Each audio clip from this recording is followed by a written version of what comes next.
Abolodwa ebafundini beklasi lika 2022 abathole imiphumela yabo kamethriki. I am elated. I am very excited. I'm ecstatic. I don't even know what to do. I'm still shaking. I was hoping for 10 distinctions and I'm really happy to achieve that. So glad that I made my mom proud. Kilo mfundi osemutsha ubuhlungu bakwabo akhange bumvimbe ukuthi aphase kuhle.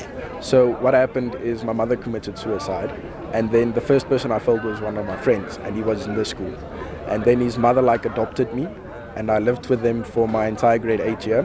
Isikolo sisinendlelaso esenza bona sihlale sisesiqongolweni. The dedication of the staff combined with a real sort of nurturing of the individual, and I think the staff buy into that ethos, and we've done it for 90 years. Usihlalo webhodi eyingamele inhlahlubo Ani Opeholzer uthi isitshijila abaqalene naso uqindeliswa kwegezi.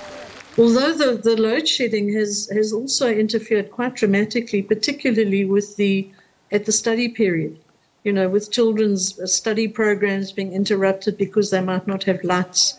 Imiphumela yeenkolo ezizijameleko yabafuna ngokupheleleko bayi 12,580 kuthi abangafundi ngokupheleleko bayi 945 ikhutshizo lebusuku. Ibhodi le ifinyelela isibalo sabafundi abangaphezulu kwe 98% abaphasileko kwesikhathi esingaphezulu kweminyaka esithandathu.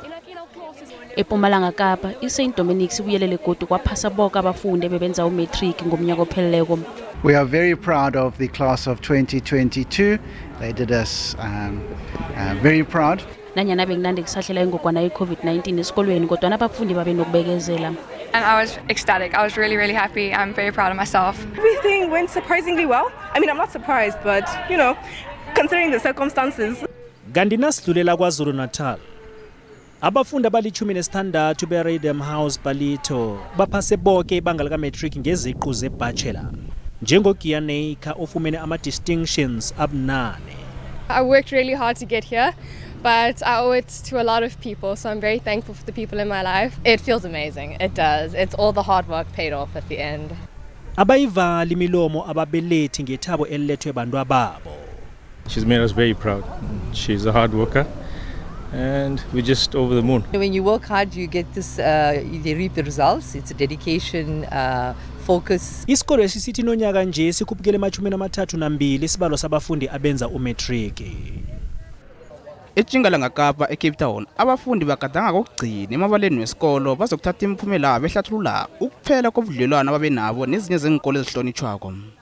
Kanti bayingcenye abafundi abayi 13,536 abadlule inhlahlubo zemethriki zokuphela komnyaka zenkolo ezizijameleko ezabhalwe endaweni ezingaphezulu kwama200 ngenyanga ukhukhulamungu umnyaka opheleleko. Abafundi abagame phambili bathi ukuhlelela phambili ngikho kwenze bona baphumelele. I'd done fairly well during the year, so I knew that I just needed to maintain standards rather than do a big final push. Yeah, I got 9 distinctions, so. Isikole sithi siyaraka ngokufundisa abafundi abazokuba badose phambili bangomuso. eLimpopo isikole eMasiala Progressive Secondary School elihayela abathu hlanu kwepolukwane eLimpopo baphase bonke abafundi bakhona bebenza umethriki ngomnyaka opheleleko. Isikole esizijameleko esingaphakathi kwelokitshi sazwa ngalokho vele bona bayaphasa abafundi bakhona. Having study guides, having tutors, having other teachers as well helping me. Nababelethi bathabile. Basically, we just need to support them. Whatever they need at school, let them be comfortable, and they should stay on their studies the whole year.